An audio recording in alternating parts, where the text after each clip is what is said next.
Okay, this is my bike check from the Unified BMX crew. Sorry for the lighting, guys. It's just the light in here. Starting from the top, we got Verde bars, fit stem, ACS headset, which those pretty good, but I like top load. Then I got a front load, but oh well. Fit frame. It's a really good frame. I like it a lot.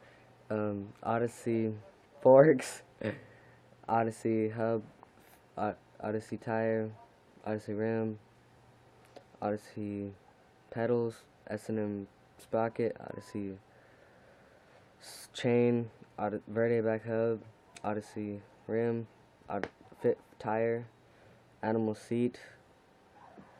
Yeah, it rides pretty good. It's pretty durable and light. It's really good for like starter people. If you fit is really good. But yeah, that's my bike check from the Unified BMX.